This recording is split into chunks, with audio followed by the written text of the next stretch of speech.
So in reference to your statement, yeah, I saw the dark side all the time. And the one thing that I did learn is this, and I still take it to this day. I don't care, you may have murdered someone, sexually molested someone, stole something from someone, but you're still a human being. And everyone has a story to tell. And what I learned is everyone wants to be listened to. And so when I spoke to them, and I do this to this day, I listen to them. I don't just hear them, I listen to them. And then what I do as a polygraph examiner, I verify what they tell me is either true or it's either a deceptive statement. And then when I verify it, that's where I really uplift someone, because if they're telling the truth, I'm usually the very first person in their life that tells them I believe them. Presented by Coastal Virginia Investigations, The Undercurrent explores the stories beneath the surface. Okay, so Mr. David Goldberg, how are you today? I'm fine, sir. Yeah, man. So I mean, let's get right into it. What was it that got you in the polygraph list? So tell me about David before the actual job. What got you into it? What got me into polygraphs was I was in law enforcement. And so when I was a detective in law enforcement, it's just another tool to be used in reference to investigations. And so polygraphs is just, like I said, another tool to be utilized to ascertain and gain information. And so I saw the other examiners and I talked to them and I used them as well in my cases. And I said, man, that's, the route I want to go as well.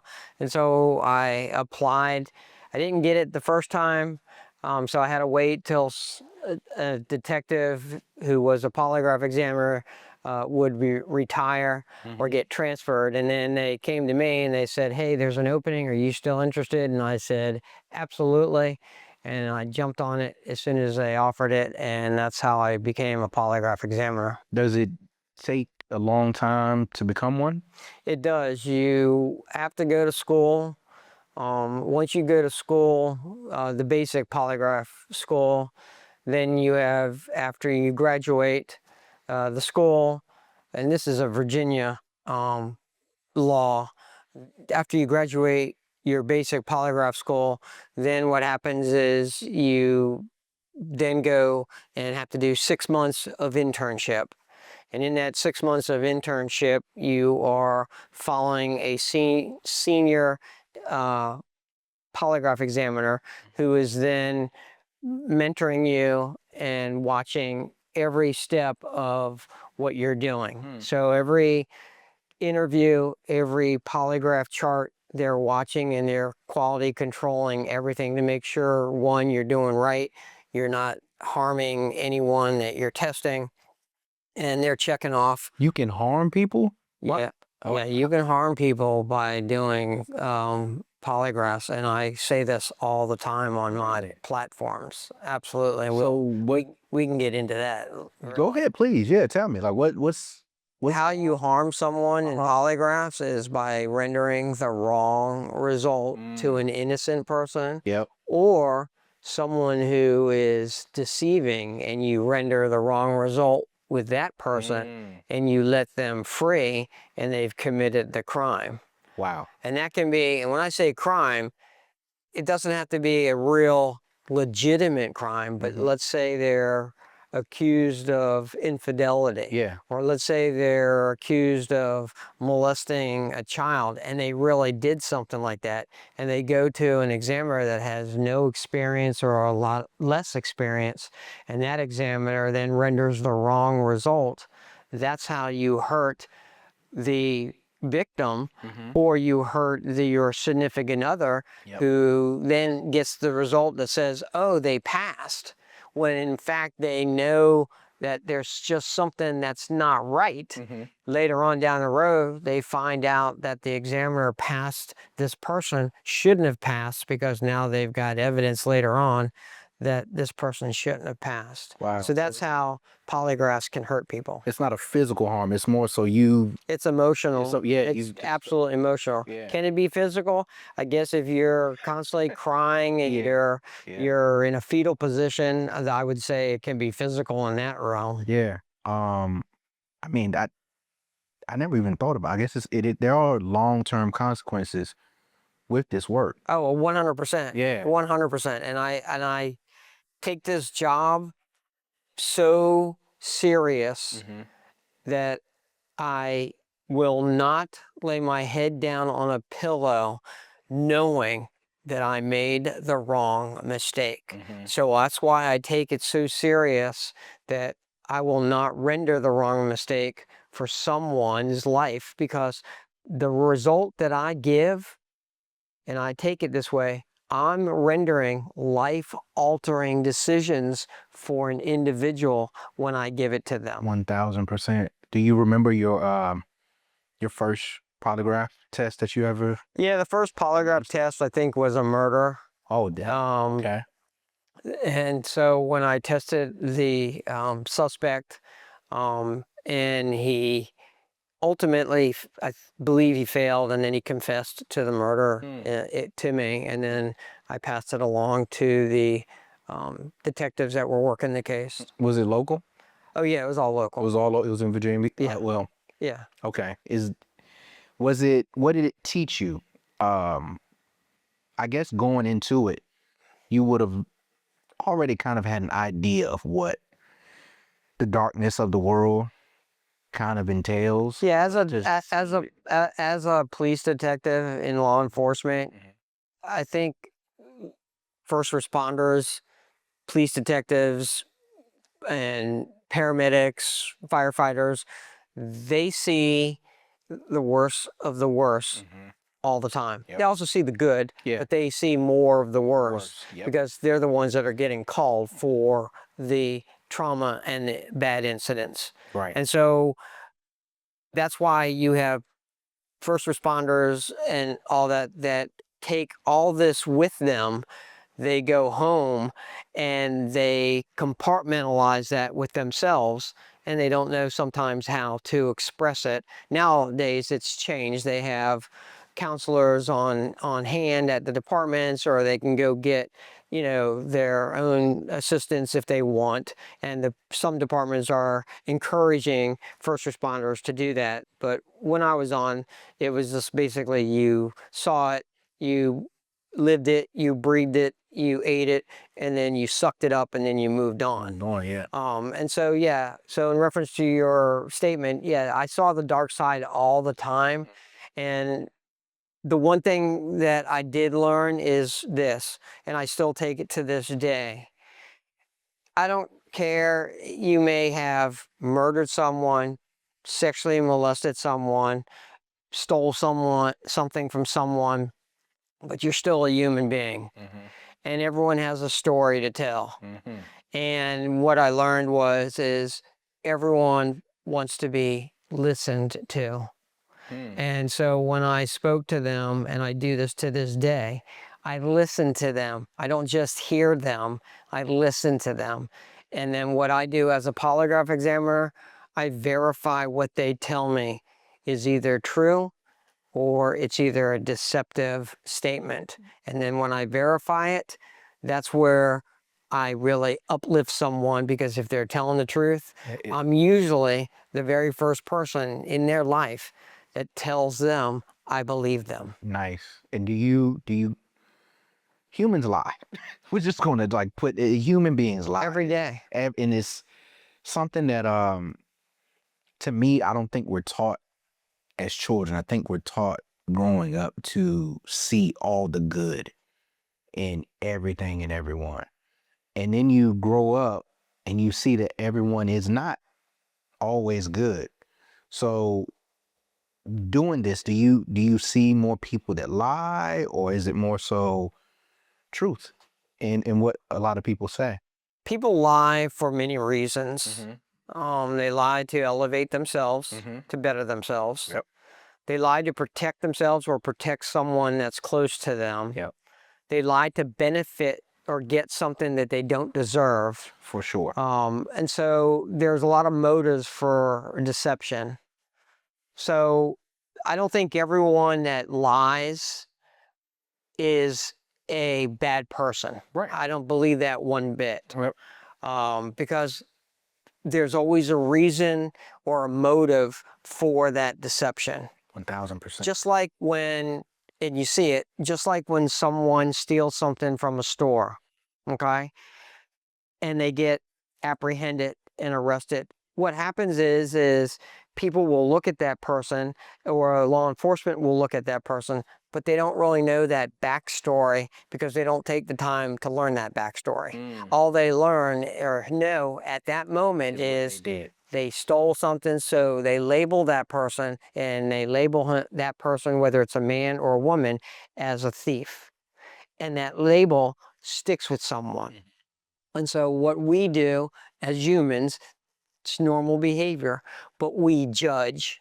We judge everyone. We have to. We judge by looks. Yep. We judge by the way you talk, by the way you are, religion. If you have a religious symbol, we instantly either love or hate you. We the color of your skin, whatever. We are judgmental. So what happens is either because of that, we lie to protect ourselves because we don't want to be judged.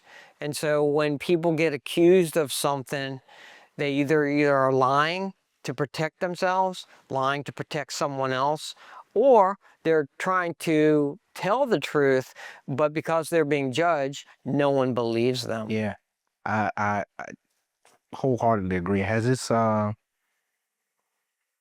profession made you more or less trusting of the world?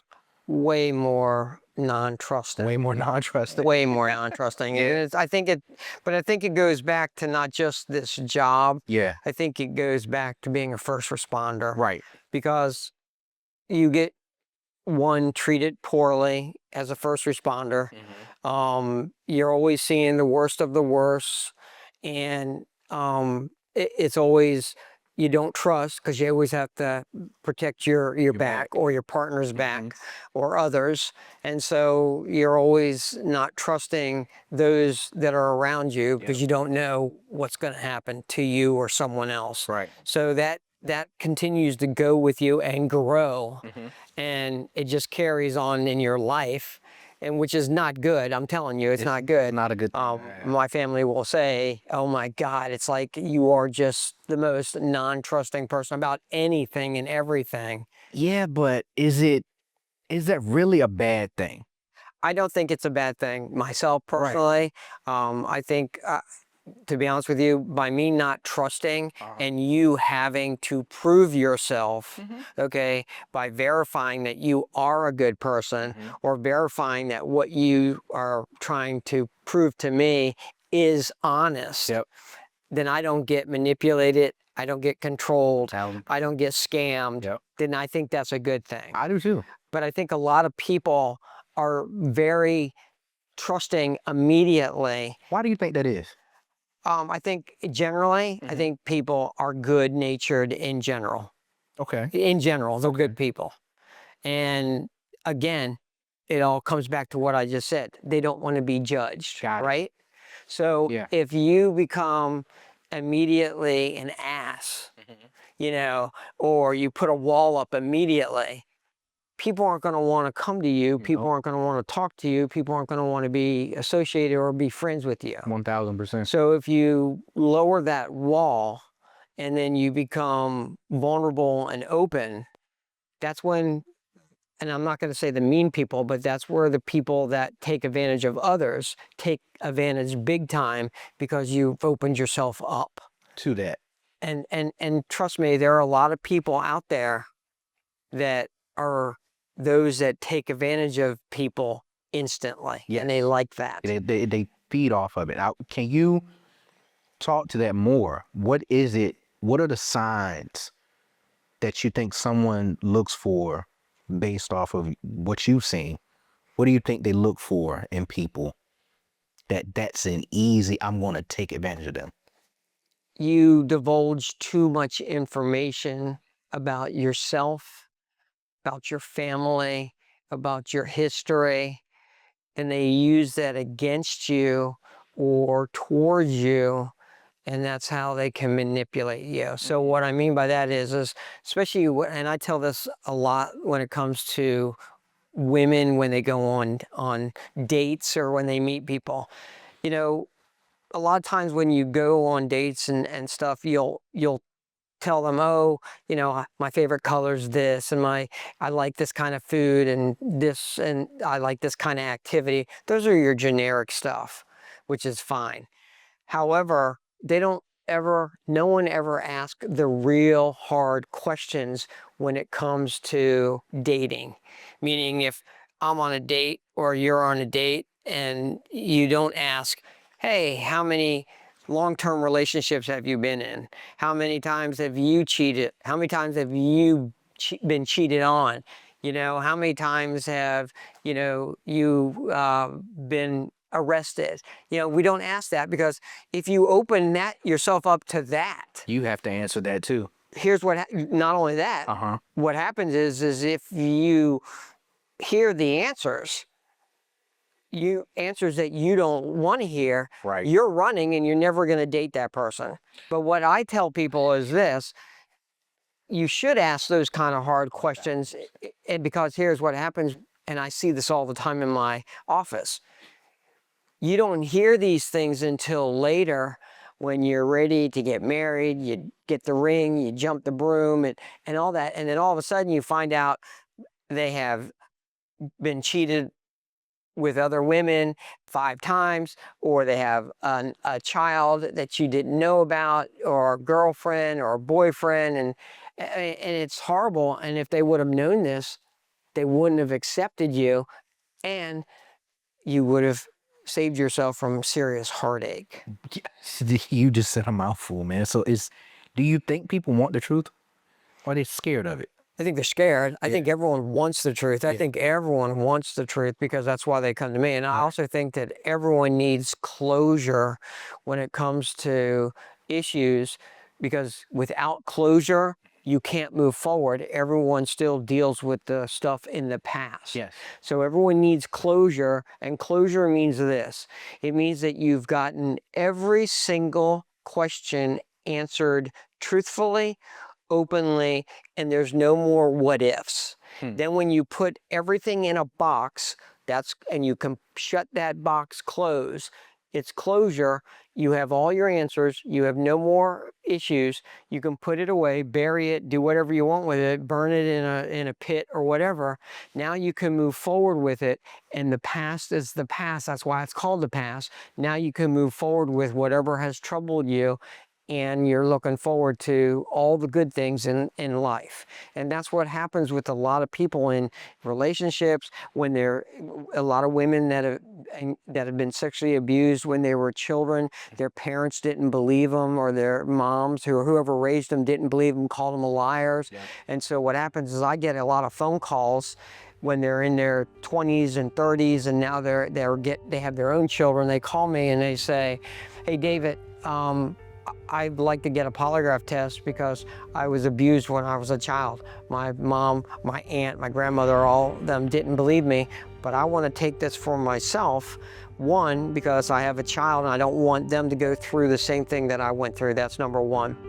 Number two is, I want to prove to my family, even though I'm going to use it for myself, I want to prove it to my family that I really was abused, because I'm not a liar. I know this happened. And what happens is they do come to me, I do test them, I do verify their story, and I do prove that they were telling the truth. The floodgates open. It is just unbelievable. It's so therapeutic for them.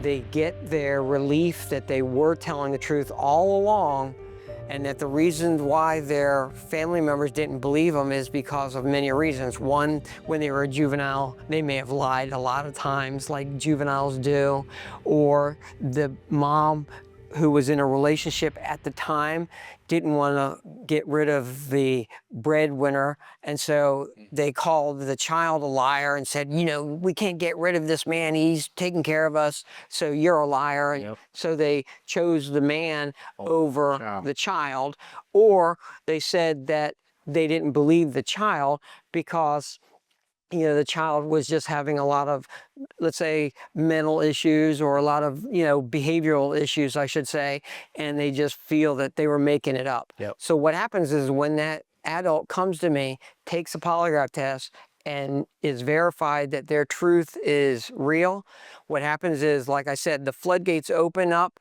They are just so relieved because all that stress, all that pressure from years and years goes away.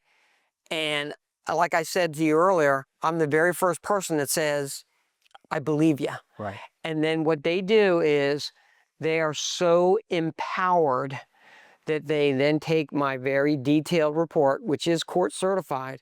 They then take it and they do one of two things. They either going to hold it for themselves and they don't share it with their significant, you know, family member or significant other, or they do. They share it with their family members, and they say, "You're wrong. You treated me unfairly." And you know what happens? It brings back sometimes the family that has been distant for so long, and the family members that didn't believe them do say, "I'm sorry. I wish I would have believed you back then, and please forgive me." And it Wow. and it does a lot of therapy for that family. Is there a certain case that you can talk about that, you know, people would be shocked that the polygraph test actually brought closure to someone? Like that? Oh, yeah, absolutely. Absolutely. I can tell you without names, this woman was 30 years old. She had told me, and it's just like I just mentioned, she had told me that she has a child of her own who is, I think, 6 years old, and said that, you know, it's troubling her more and more, meaning it's the reoccurring of what happened to her is more because she's starting to see her daughter when she was abused, and she, one, doesn't want this to ever happen to her child.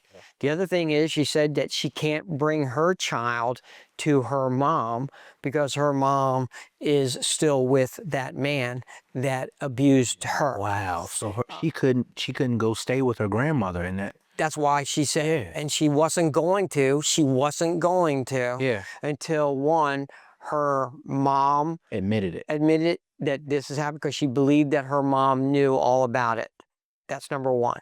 And two, she wanted that man who mom is still with, she wanted her to have him either admit that it happened, or she was saying, the only way you're going to visit your granddaughter is by you coming here. I will never bring her around him. Yep.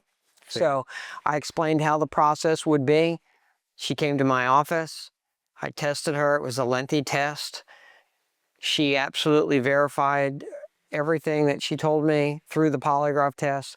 I did tell her, in fact, that she did pass her polygraph test. Like I said, the floodgates opened. She was hyperventilating in my office. She went, cleaned up her, you know, her tears and came back. She thanked me. I gave her that polygraph report. She called me about, I want to say it was about a week later, and then she had told me that she gave the report to her mom. Her mom at first was just like a lot of them, you know, well, you know, that's great you passed, but, you know, I still don't know if this is true or not. She said, then this was what that she told her the day after the polygraph test. She said a few days later, mom read the report again, questioned her husband. Of course, her husband then said, you know, I don't recall, it's been so long, maybe, maybe not, you know. She said that she kicked her husband out of the house, called her daughter up, apologized tearfully, because she had not seen Her granddaughter. the granddaughter except for when she was born in the hospital. Wow. So she hadn't seen her for 6 years. Wow. And so then what happened was the adult woman met her mom. I forgot where she said she met her. They talked, they hugged, and the mom told her that she had kicked her husband out. It's too late for any kind of criminal charges. And then the daughter called me and told me all this and said that she verified that the mom kicked her out. They reconnected. Her daughter was able to see her grandmother for the first time. And she said she still has a lot of pain and resentment for what happened to her mom, but she said that they're building A better relationship. a better relationship. Because of what you did. But do you think that this brings, I guess, how can I put this, a mental health help to people at times? I do, and the one thing that's the hardest thing that I have to tell people in my profession is the power of a polygraph. People see polygraphs on TV, in the movies, Maury. or Jerry Springer, Yeah, man. or Steve Wilkos. Yep. And then what happens is they believe that that's exactly how it's done.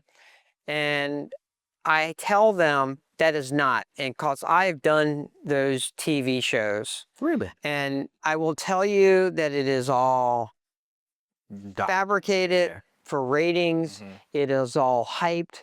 It is all scripted. It is all just all BS. Got it. And I tell people that if you're taking your education with what you see on those TV shows that's for ratings only and for commercials, then you're going to be floored when you go take a real one. And most of them are. They all say, oh, wow, I didn't know it's like this. I thought it was going to be just like when I saw on TV. You know, I thought it was, and it's not. And so the hardest thing I have to do is educate people in reference to that. One, when you go and you seek out the most experienced polygraph examiner, and that's another thing I always have to say, when you seek out the most experienced, empathetic polygraph examiner, then you're going to get so much relief and closure, then everything is going to come to a final fruition for you more than what you have ever thought about a polygraph will do for someone. The I just remember being a kid watching so many Mario episodes, and a lot of it was infidelity and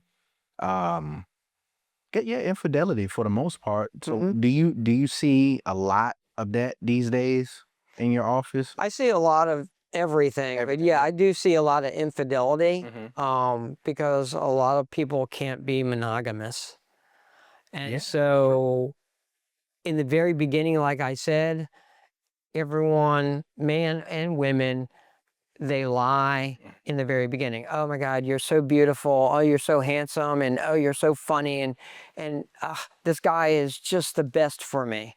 And then they date because you're putting on your best face. You're putting on the best of you. Yep. You know, you're charming, you're beautiful, you're handsome. The sex is mind-blowing. You know, you're treating them to dinners, you're showing them off to your friends, and, you know, you're doing all that good stuff. But then what happens is after the honeymoon phase ends, then you see the real person, who they really are, because they don't have to put that facade up anymore. And then the real person really comes out. 1,000%. And by then, it's too late. And what I mean by that is either you're so deep into debt with this person, you have children already involved, or you've introduced your children to them, or you have not only introduce your children, you've either gotten married now, you've bought property, you know, there's all kinds of things that are involved in this. And so what happens is now it's too late. And when I say too late, is the information should have been gained before you made these life-altering decisions for yourselves. 1,000%. And now you have so much history involved. You know, you might have been together for 5 years, 7 years, 30 years. You know, I've seen couples that have been together for 60 years in my office that are devastated with what the information that has been found. And so when that happens, just think about that. You're married for, you know, anywhere from 5 years to 60 years, and all of a sudden you come and you have to get a polygraph test to get information that's being withheld from you. You're like in utterly, it's like death of a family member. You're in shock and you go, where do I go from here? I love this person, but this person's not the same person I once fell in love with. And that's what happens. Do you think that with the infidelity, how early on do you think someone should come talk to you or see you? I don't think they should come when they're starting to date. No. That's on them. No, Okay. of course, I do see that. Trust Okay. me, I do see that. And then I say, if you have to come see me when you're dating, and I've seen it anywhere from a few weeks to a few months to 6 months to even up to a year, that they're just dating, and now you're coming to come see me, you should absolutely see the red flags that are flying all over. I mean, the flags should be flying everywhere. I mean, smoke signals should be like just flying up in the air as if they're fireworks. But for you to go get a polygraph test or have your significant other get a polygraph test, that should say something big time, as if, you know what, this person is really not for me, or I'm not for them, and I need to run. Because I say this, if you have that many questions, which means trust has been broken somewhere trust has been broken for someone to go take a polygraph test in a relationship that young, that fresh. Where do you think it goes? Where do you seriously think it goes afterwards? Yeah. It goes nowhere but worse. Yep. Because yes, and I always say this, and people ask me this all the times, can relationships work after infidelity? The answer is yes. Can relationships work after trust has been broken? Absolutely. But how does it work?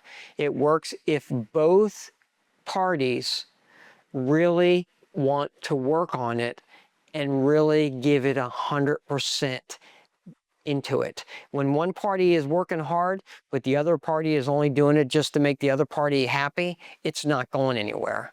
And so that's what I say. So I don't think couples should go take a polygraph test that early. I would say, you know, if you have to, then yeah, get your answers. But you should, once you get your answers, it should be, thank you, I'm done. You know, thank you, I'm done. But, you know, maybe I would say the first maybe 5 years, maybe within that, you know, within the first 5 years, Yeah. if you have that many issues that you're not getting, absolutely. Do you think, this is probably crazy to say, but do you think it should be done before a wedding? There's a lot of people that do it, Yeah. but here's the reason why. Okay. And this is absolutely the reason. Okay. There's a lot more men that come to me and want their significant other, their fiancés or their girlfriends, or girlfriends before they even ask them to marry them. Okay. They want them to get tested. But do you want to know the real reason why they want it? Why? I'll tell you why. They want me, and it's the truth, they want me to be the bad guy because they don't want to really marry that person. And what they're looking for is that aha moment. From you. From me. Yeah. Tell them, hey, guess what I found? Yeah. Then they can go, aha, I knew it. Yep. I'm done, I'm out. But when I don't give them that aha moment because that significant other is not doing anything, Yep. and I prove that they're not doing anything, they fake like, oh, I'm so happy. Oh my God, now we can get married. I can give you that ring. But in reality, they don't want to. They don't want to do it. They're pissed because now they have to figure out another way out of it. They just don't have the and I'll say it, the balls or the gumption to say, you know what, I really don't want to be with you anymore. Yep. So they're looking for me to be that catalyst for them to say, I gotcha. What do you think is more difficult? Dealing with someone who's falsely accused, or dealing with someone who's been confronted with the truth that they can no longer avoid? I think in reference to difficulty, I think when someone is falsely accused, Yeah. and they are absolutely honest, I mean honest and open, I am very empathetic to them, because think about that. That is the most devastating thing that someone could ever go through, that you're falsely accused of something, whether it's infidelity, whether it's a abuse to a child, whether it's a theft, whether it's, plagiarism in school. These are the things that I'm telling you that I've done. Whether it's you've done something wrong at an employment and you're falsely accused and now we want to terminate you. Being falsely accused and you know you have never done it, you would never do something like that, it tarnishes who you are, your integrity. As a person. And so as me, as a polygraph examiner, my ultimate job is to ensure that a truthful person passes that polygraph. Yep. And so I will be extra vigilant in ensuring that that truthful person is telling the truth and passes, because I want to clear that person's name. Okay. Now, in reference to what the other thing is you asked if someone is telling the truth and is that more difficult? Well, if someone's coming and telling the truth, they have no fear of failing a polygraph test. Just the confidence that they have. So it's the confidence that they should have. Yeah. And so it's just me verifying that they're telling the truth. Okay. Do you how do you deal with it's a sensitive subject, I'm sure, but I'm sure you've seen a lot of it. The cases involving children. Yeah. When I was in law enforcement, that was my expertise. Okay. So I carried that into my polygraph profession.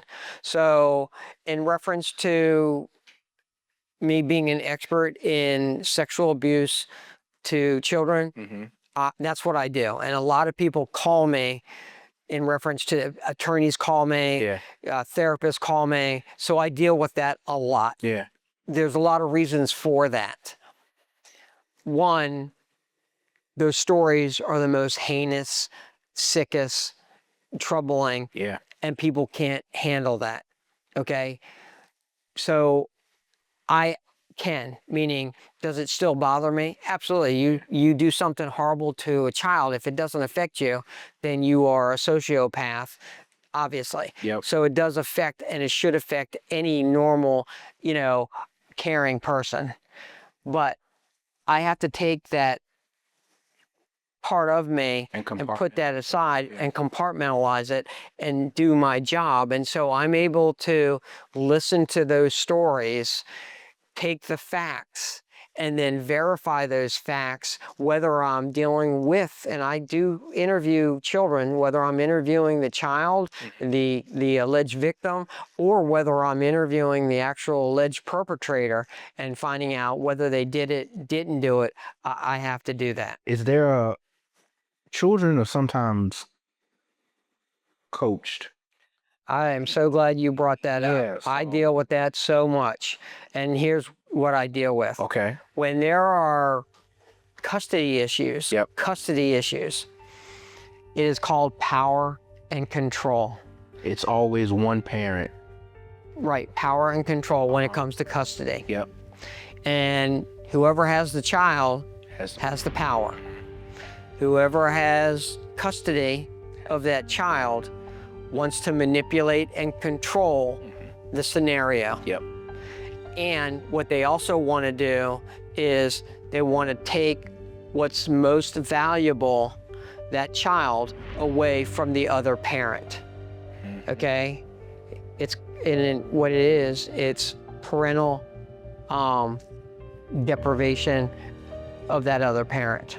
'Cause Okay. it's the only way they can I guess, So- gain control of the Right. situation. So what they do is they make up stories, and then when they make up the stories, what they do is they talk to the child. And here's what happens.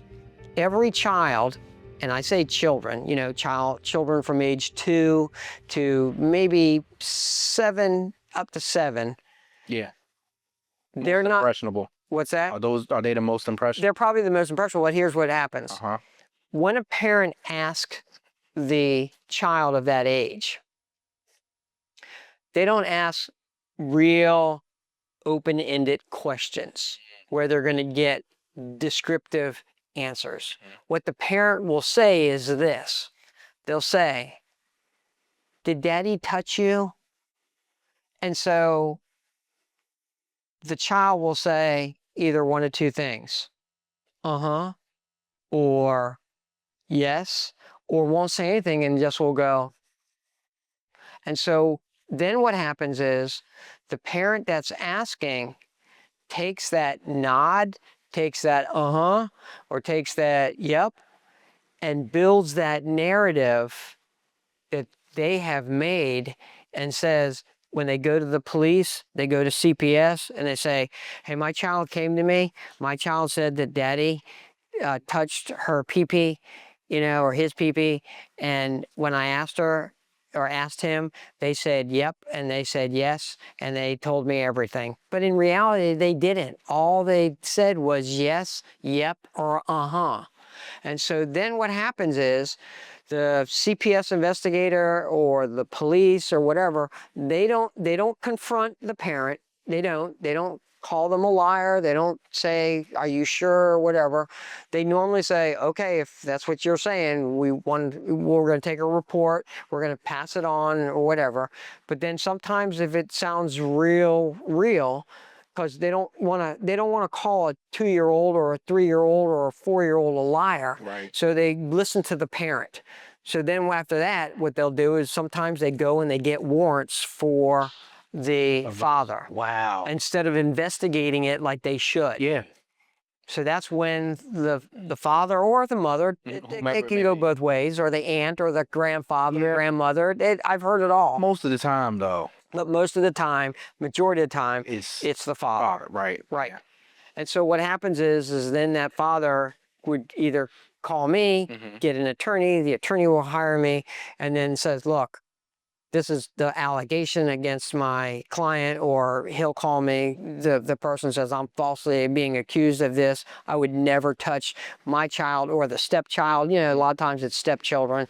And Really? yeah, a lot of times. And so they come to me, I test them in reference to the allegation, and I find out. I can tell you numerous stories over and over and over again. What is it? Just for example, what would you ask a child? That's an open-ended question. Asking the child, Uh-huh. oh, well, I ask them to tell me from A through Z what happened. A through Z, Where were you? Yeah. Who was there? What happened? What were you doing? What was on TV? What'd you eat? I mean, everything. Because detail is true. Yes. When you leave out something, you exaggerate or you put in, it's not. That's what's not. Let's build off of that. How can you tell? What are the telltales that someone in a story? Because I always said, my grandfather used to have this saying: anybody who talks too much is lying. Somewhere in between. That's nervousness. That's anxiety. Okay. I mean, that to a certain extent, that may be somewhat true what your grandfather said. But that's a lot of more anxiety, or they want to take control of the conversation. But in reference to tall tales, it's just simple as this: a truthful person, a truthful, open, and honest person can tell a story, no matter what story, can tell a story forwards, backwards, sideways, ups and downs, today, tomorrow, 3 years ago, 4 years later, and not miss a beat. A person that's lying cannot keep a story straight, backwards, forwards, upside downs, today, tomorrow, or 3 days from now. And a good interviewer a good examiner knows this, and when they interview people, they will ask them, "Hey, let me hear that story again." What? And they'll catch them. I have a bad memory, Mr. David. Hear that all the time.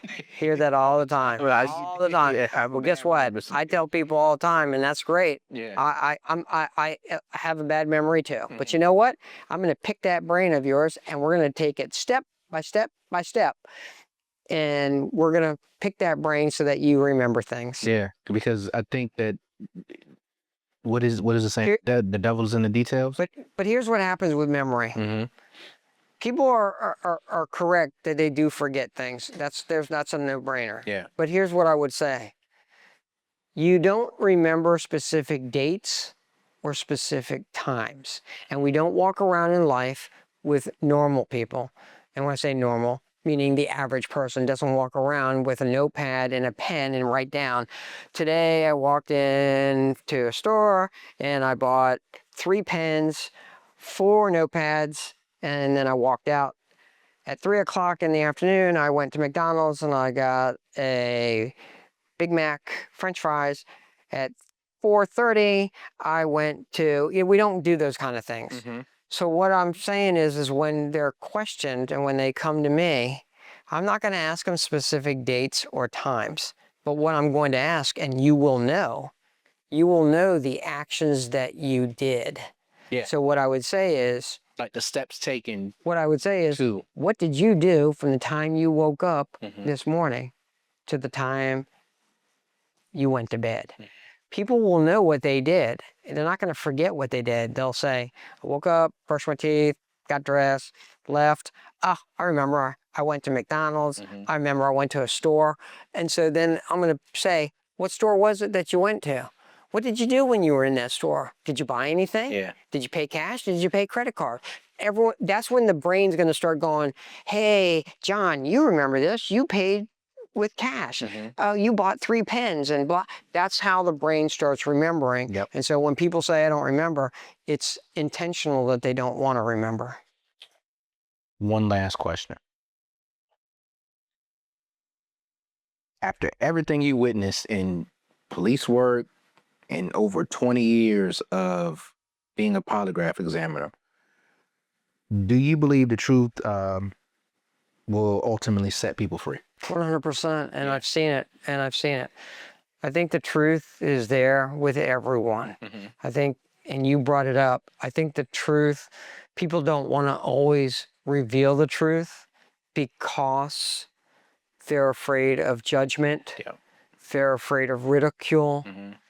And they don't know if they give that truth to that person or to whomever. Yeah. They don't know what the consequences are of that truth. And so what happens is when that truth does finally come out, it can go both ways. One, it's the biggest relief of their life. Yeah.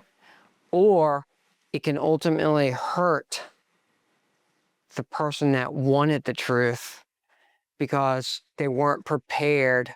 They weren't prepared for everything. Yep. Meaning, a perfect example is when people come to me and they say, well, my husband told me that he's already had an emotional affair, and he's already told me that. But I want to know and I've asked him if he's had any kind of physical, activity with this one person, and he's denied it. He said no. I was like, okay, that's not a problem. And so, she goes, I want to believe him, and we've worked through things and all that stuff. And I was like, okay.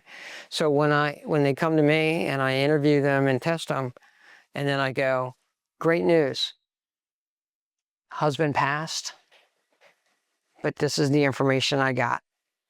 And the information is not only did he have physical contact with the woman that he had the emotional affair with, but he's had physical contact with more than just that one.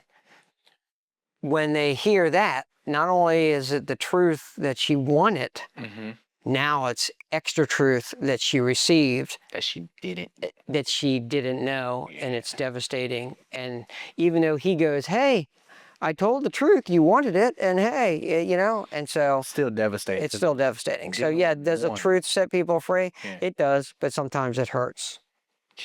Mr. David Goldberg, thank you so much.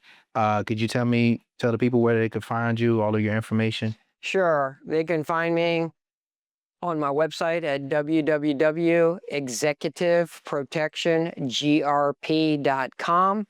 And on that site, if you scroll down, you'll see all my social media sites that you can find me. You can also give me a call at 757-495-1301.